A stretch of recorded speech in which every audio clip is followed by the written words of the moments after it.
Honorable Speaker, I present the interim budget for 24-25.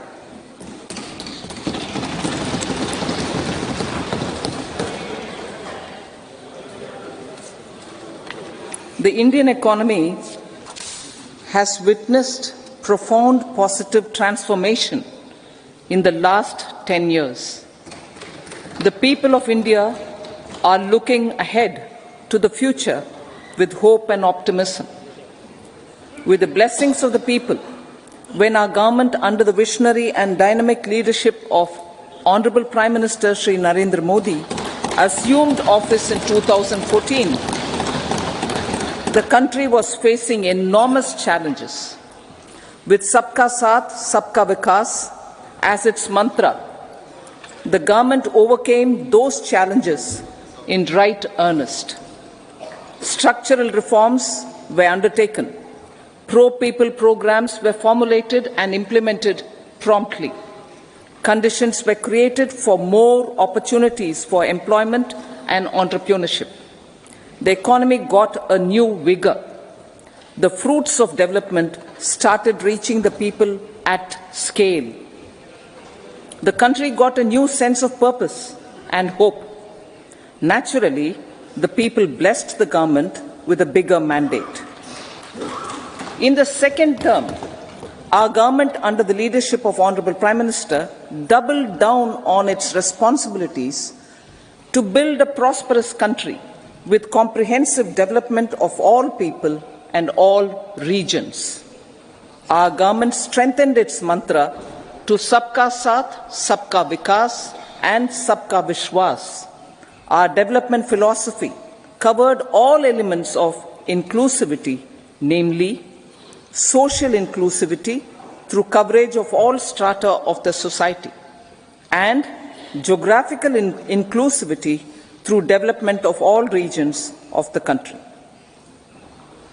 With the whole of nation approach of Sabka Prayas, the country overcame the challenges of once in a century pandemic, took long strides towards Atmanirbhar Bharat, committed to Panch Pran, and laid solid foundations for the Amrit Kal.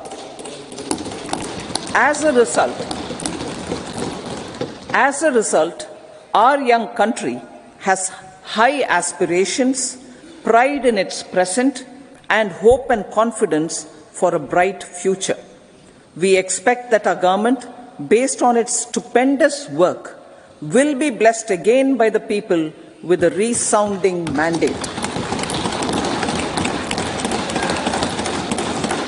Inclusive development and growth.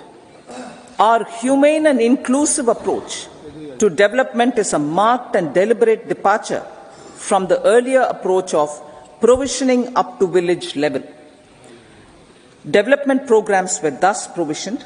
In the last 10 years, however, have targeted each and every household and individual through housing for all, Har Ghar Jal, electricity for all, cooking gas for all, bank accounts and financial services for all in record time.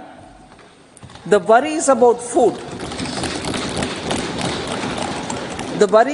food have been eliminated through free ration for 80 crore people. Minimum support prices for the produce of Annadata are periodically increased appropriately. These and the provision of basic necessities have enhanced real income in the rural areas. Their economic needs could be addressed, thus spurring growth and generating jobs. Social justice. Our government is working with an approach to development that is all-round, all-pervasive, and all-inclusive. Sarvangin, Sarvasparshi, or Sarvasamaveshi.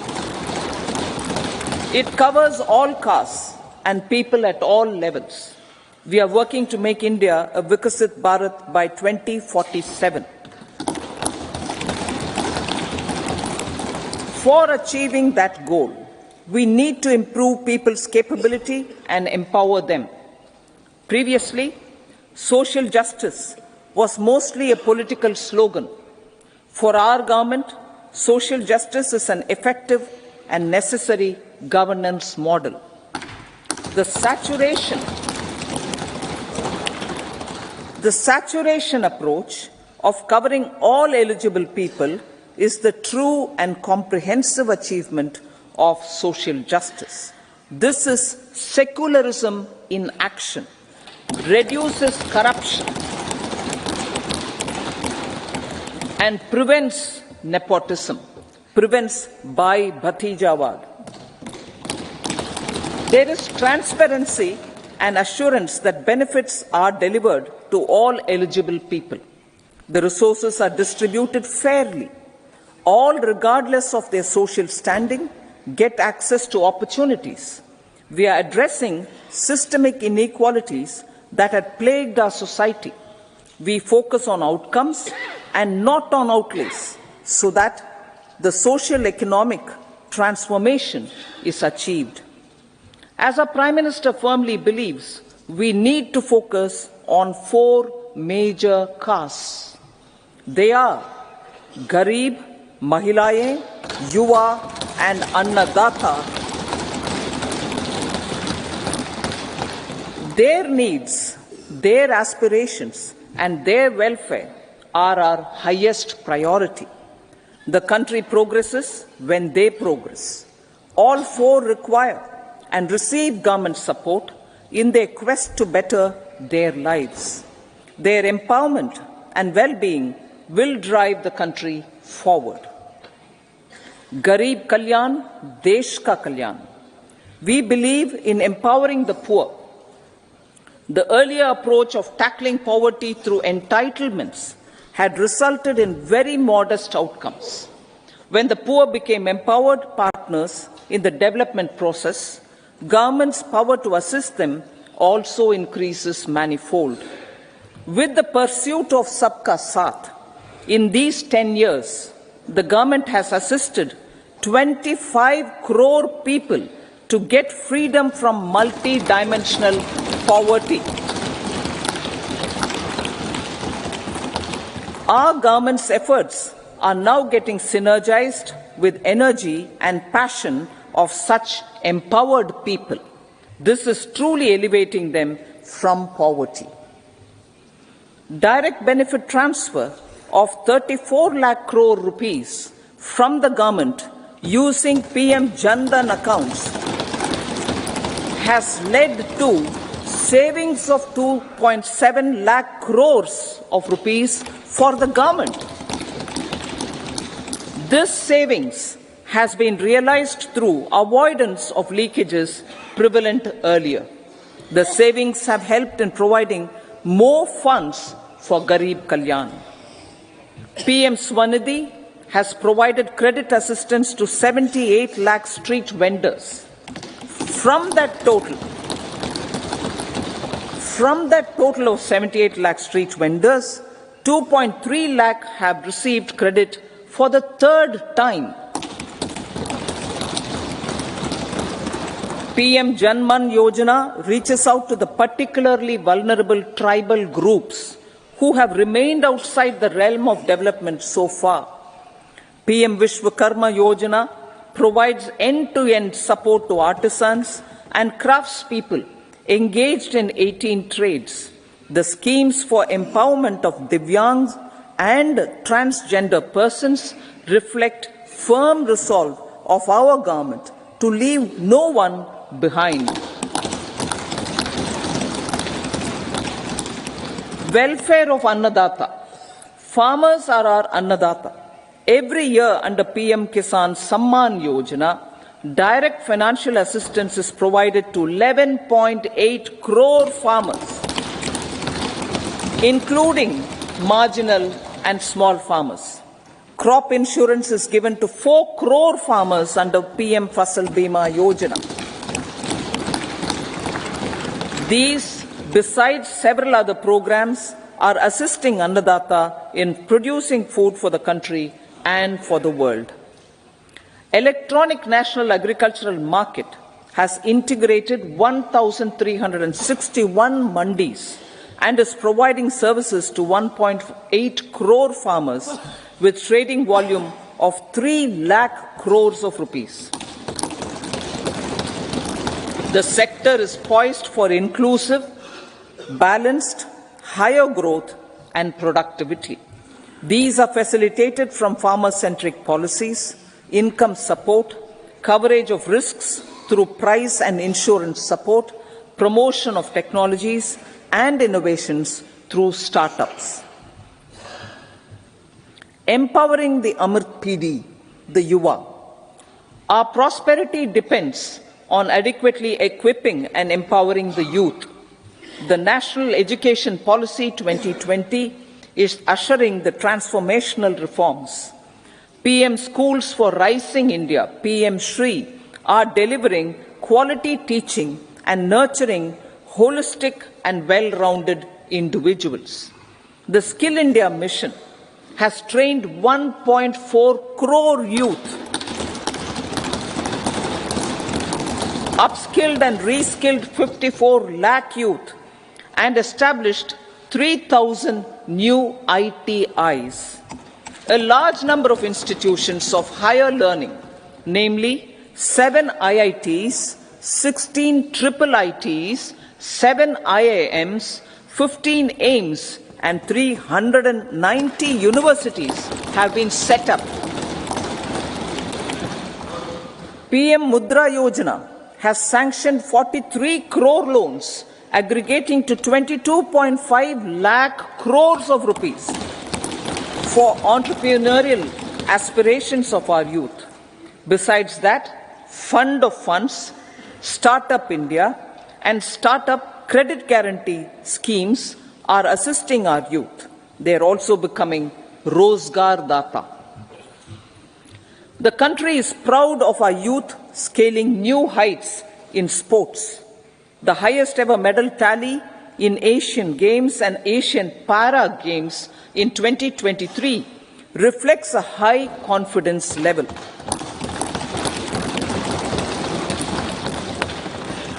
Chess prodigy and our #1 ranked player Pragyananda put up a stiff fight against the reigning world champion Magnus Carlsen in 2023.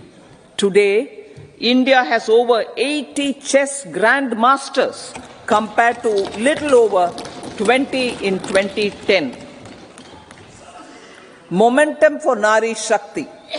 The empowerment of women through entrepreneurship, ease of living, and dignity for them has gained momentum in these 10 years. 30 crore Mudra Yojana loans have been given to women entrepreneurs.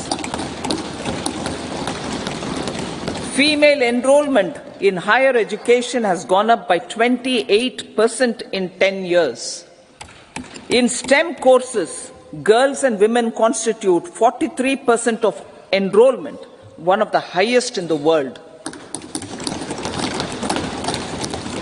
All these measures are getting reflected in the increasing participation of women in workforce.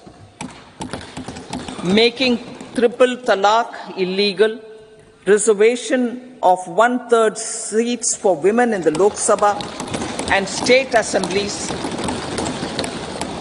and giving over 70% houses under PM Awazz Yojana in rural areas to women, and giving over 70% houses under PM Awazz Yojana in rural areas to women as sole or joint owners have enhanced their dignity. Exemplary track record of governance, development and performance. Besides delivering on high growth in terms of gross domestic product, the government is equally focused on a more comprehensive GDP, that is, governance, development and performance.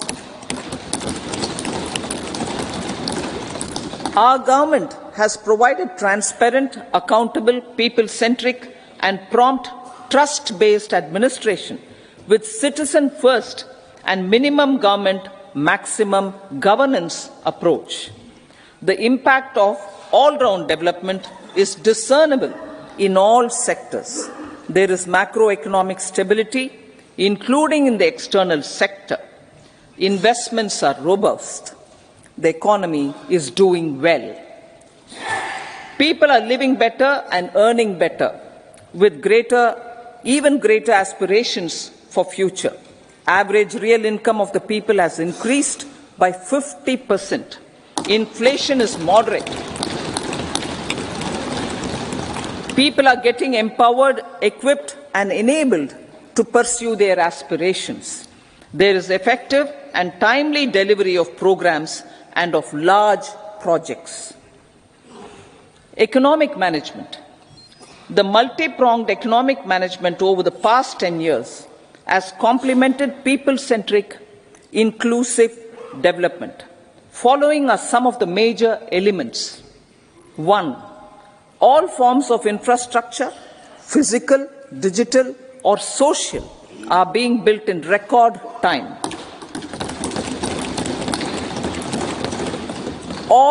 Number 2, all parts of the country are becoming active participants in economic growth. Number 3, digital public infrastructure, a new factor of production in the 21st century, is instrumental in formalization of the economy. Number 4, goods and services tax has enabled one nation, one market, one tax. Tax reforms have led to deepening and widening of tax base.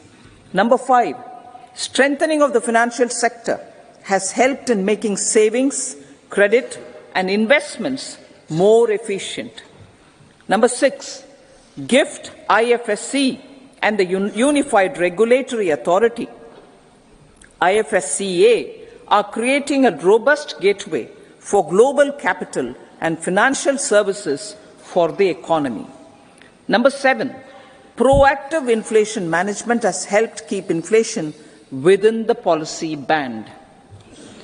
Now, the global context, Honorable Speaker, sir.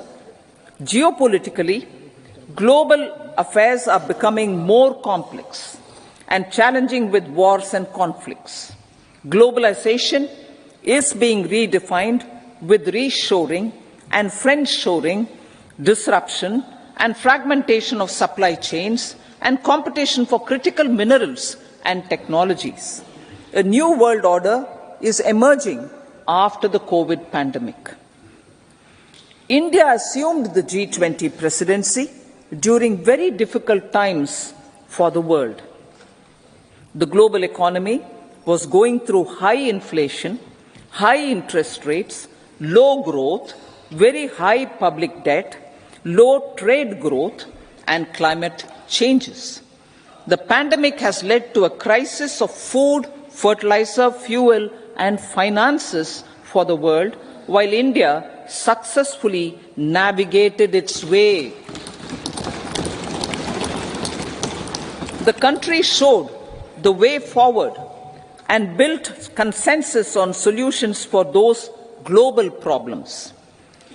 The recently announced India-Middle East-Europe economic corridor is a strategic and economic game changer for India and others. In the words of Honorable Prime Minister, the corridor, and I quote, will become the basis of world trade for hundreds of years to come, and history will remember that this corridor was initiated on Indian soil. Unquote. Vision for Vikasit Bharat. Our vision for Vikasit Bharat is that of prosperous Bharat in harmony with nature, with modern infrastructure, and providing opportunities for all citizens and all regions to reach their potential. With confidence arising from strong and exemplary track record of performance and progress, earning Sabka Vishwas, the next 5 years will be years of unprecedented development and golden moments to realize the dream of developed India by 2047. The trinity of demography, democracy, and diversity, backed by Sabka Prayas, has the potential to fulfill aspirations of every Indian. As Honorable Prime Minister in his Independence Day address to the nation mentioned, I quote, "There is no dearth of opportunities, as many opportunities as we want. The country is capable of creating more opportunities. Sky is the limit," unquote. Strategy for Amrit Kal.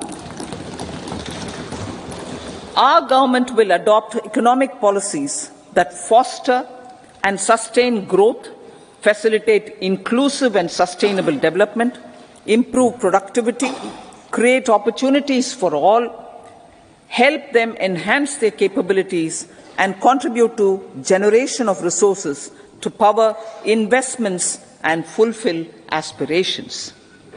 Guided by the principle, reform, perform, and transform, the government will take up next generation reforms and build consensus with the states and stakeholders for effective implementation. It is an important policy priority for our government to ensure timely and adequate finances, relevant technologies, and appropriate training for the micro, small, and medium enterprises, MSMEs, to grow and also compete globally. Orienting the regulatory environment to facilitate their growth will be an important element of this policy mix. Aligning with the Panchamrit goals, our government will facilitate sustaining high and more resource-efficient economic growth. This will work towards energy security in terms of availability, accessibility, and affordability. For meeting the investment needs, our government will prepare the financial sector in terms of size, capacity, skills, and regulatory framework. Aspirational Districts Program. Our government stands ready to assist the states in faster development of aspirational districts and blocks, including generation of ample economic opportunities. Development of the East.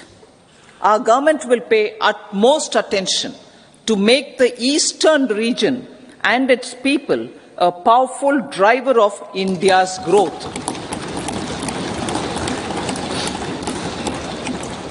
PM Awaz Yojana Gramin. Despite the challenges due to COVID, implementation of PM Awaz Yojana Gramin continued, and we are close to achieving the target of 3 crore houses. 2 crore more houses will be taken up in the next 5 years to meet the requirement arising from increase in the number of families. Rooftop solarization and Muft Bijli. Through rooftop solarization, 1 crore households will be enabled to obtain up to 300 units free electricity every month. This scheme follows the resolve of Honorable Prime Minister on the historic day of consecration of Sri Ram Mandir in Ayodhya. Following benefits are expected. Savings up to 15 to 18,000 rupees annually for households from free solar electricity and selling the surplus to the distribution companies. Charging of electric vehicles. Entrepreneurship opportunities for a large number of vendors for supply and installation. Employment opportunities for the youth with technical skills in manufacturing, installation, and maintenance. Housing for middle class. Our government will launch a scheme to help deserving sections of the middle class, and I quote from Honorable Prime Minister's words, living in rented houses or slums or chawls and unauthorized colonies, unquote, to buy and build to buy or build their own houses. Medical colleges. Several youth are ambitious to get qualified as doctors. They aim to serve our people through improved healthcare services. Our government plans to set up more medical colleges by utilizing the existing hospital infrastructure under various departments. A committee for this purpose will be set up to examine the issues and make relevant recommendations. Cervical cancer vaccination. Our government will encourage vaccination for girls in the age group of 9 to 14 years for prevention of cervical cancer. Maternal and child health care. Various schemes for maternal and child care will be brought under one comprehensive program for synergy in implementation. Upgradation of Anganwadi centers under Saksham Anganwadi and Poshan 2.0 will be expedited for improved nutrition delivery, early childhood care and development. The newly designed U-Win platform for managing immunization and intensified efforts of Mission Indradhanush will be rolled out expeditiously throughout the country. Ayushman Bharat. Healthcare cover under Ayushman Bharat scheme will be extended to all ASHA workers, to all Anganwadi workers and helpers. Agriculture and food processing. The efforts of value addition in agriculture sector and boosting farmers' incomes will be stepped up. Pradhan Mantri Kisan Sampada Yojana has benefited 38 lakh farmers and generated 10 lakh employment. Pradhan Mantri Formalization of Micro Food Processing Enterprises Yojana has assisted 2.4 lakh SHGs and 60,000 individuals with credit linkages. Other schemes are complementing the efforts for reducing post-harvest losses and improving productivity and incomes. For ensuring faster growth of the sector, our government will further promote private and public investment in post-harvest activities, including aggregation, modern storage, efficient supply chains, primary and secondary processing and marketing and branding. Nano DAP. After the successful adoption of nano urea, application of nano DAP on various crops will be expanded in all agroclimatic zones. Atmanirbhar Oil Seeds Abhiyan.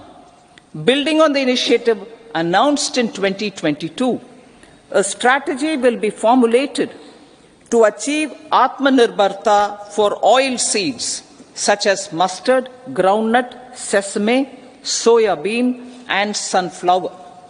This will cover research for high-yielding varieties, widespread adoption of modern farming techniques, market linkages, procurement, value addition and crop insurance. Dairy development. A comprehensive program for supporting dairy farmers will be formulated. Efforts are already on to control foot and mouth disease. India is the world's largest milk producer with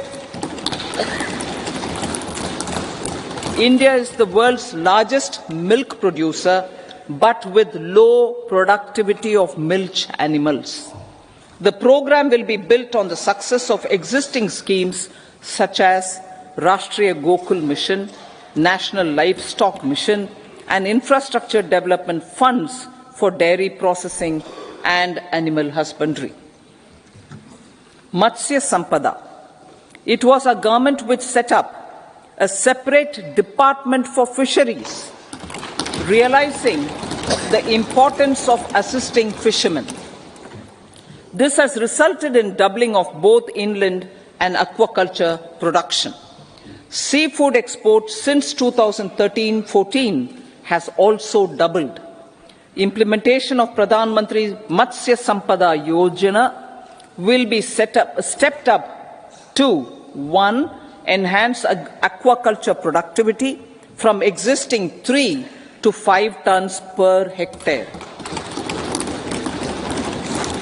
2. Double exports to 1 lakh crore rupees, and 3. Generate 55 lakh employment opportunities in the near future. 5 integrated aqua parks will also be set up. Lakpati Didi.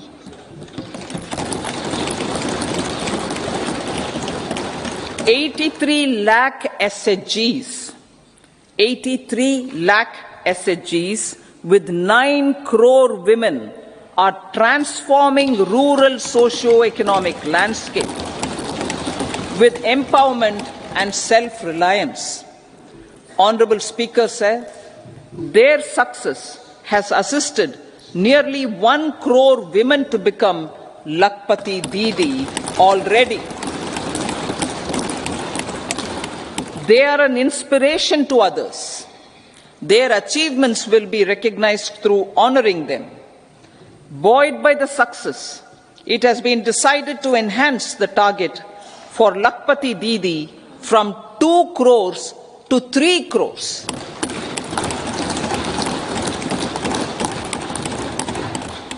Technological changes, new age technologies and data are changing the lives of people and businesses.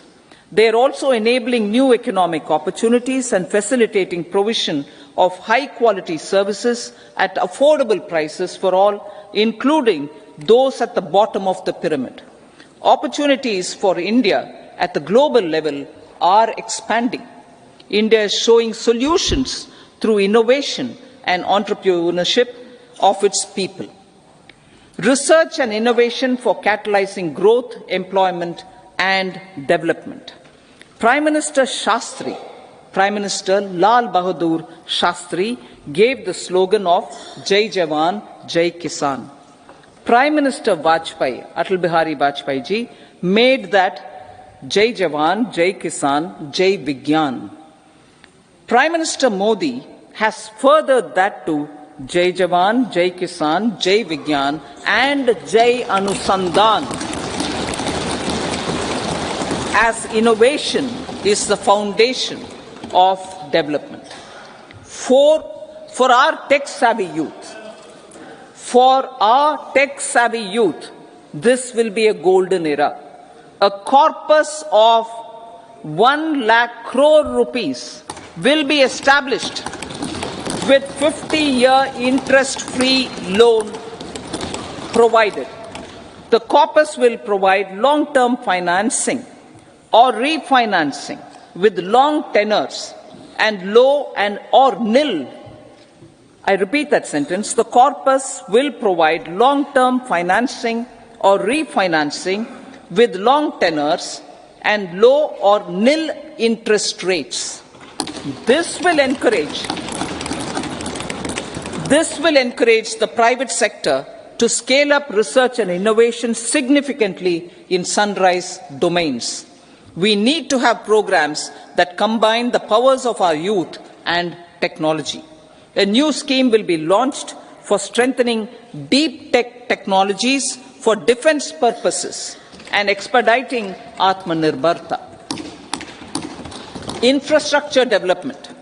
Building on the massive tripling of the capital expenditure outlay in the past 4 years, resulting in huge multiplier impact on economic growth and employment creation, the outlay for the next year is being increased by 11.1% to 11,111 crore rupees. This would be 3.4% of our GDP. Railways. 3 major economic railway corridor programs will be implemented. These are energy, mineral and cement corridor. Number 2, port connectivity corridors. And number 3, high traffic density corridors.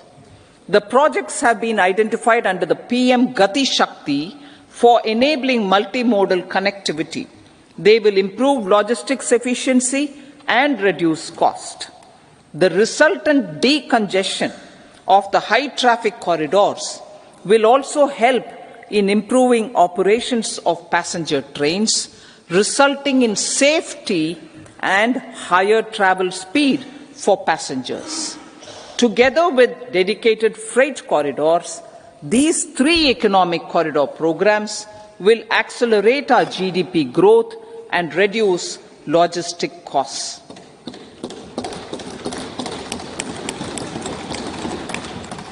40,000 normal rail bogies will be converted to Vande Bharat standards to enhance safety, convenience and comfort of passengers. Aviation sector. The aviation sector has been galvanized in the past 10 years. Number of airports have doubled to 149. Rollout of air connectivity to Tier 2 and Tier 3 cities under Udan scheme has been widespread. 517 new routes are carrying 1.3 crore passengers. Indian carriers have proactively placed orders for over 1,000 new aircrafts. Expansion of existing airports and development of new airports will continue expeditiously. Metro and Namo Bharat. We have a fast expanding middle class and rapid urbanization is taking place. Metro rail and Namo Bharat can be the catalyst for the required urban transformation. Expansion of these systems will be supported in large cities, focusing on transit-oriented development. Green energy. Towards meeting our commitment for net zero by 2070, the following measures will be taken. Viability gap funding will be provided for harnessing offshore wind energy potential for initial capacity of 1 gigawatt. Coal gasification and liquefaction capacity of 100 metric tons will be set up by 2030. This will also help in reducing imports of natural gas, methanol and ammonia. Phased mandatory blending of compressed biogas in compressed natural gas for transport and piped natural gas for domestic purposes will be mandated. Financial assistance will be provided for procurement of biomass aggregation machinery to support collection. Electric vehicle ecosystem. Our government will expand this and strengthen the e-vehicle ecosystem by supporting manufacturing and charging infrastructure. Greater adoption of e-buses for public transport networks will be encouraged through payment security mechanism. Biomanufacturing and biofoundry. For promoting green growth, a new scheme of biomanufacturing and biofoundry will be launched. This will provide environment-friendly alternatives such as biodegradable polymers, bioplastics, biopharmaceuticals, and bioagri inputs. This scheme will also help in transforming today's consumptive manufacturing paradigm to the one based on regenerative principles. Blue Economy 2.0. For promoting climate resilient activities for Blue Economy 2.0, a scheme for restoration and adaptation measures and coastal aquaculture and mariculture with integrated and multi-sectoral approach will be launched. Comprehensive development of tourist centers. The success of organizing G20 meetings in 60 places presented diversity of India to global audience. Our economic strength has made the country an attractive destination for business and conference tourism. Our middle class also now aspires to travel and explore. Tourism, including spiritual tourism, has tremendous opportunities for local entrepreneurship. States will be encouraged to take up comprehensive development of iconic tourist centers, branding and marketing them at global scale. A framework for rating of the centers based on quality of facilities and services will be established. Long-term interest-free loans will be provided to states for financing such development on matching basis. To address the emerging fervor for domestic tourism, Honorable Speaker, sir, projects for port connectivity, tourism infrastructure and amenities will be taken up on our islands, including Lakshadweep. This will help in generating employment also. Promoting investments. The FDI inflow during 2014 to 23 was $596 billion, marking a golden era. That is twice the inflow during 2005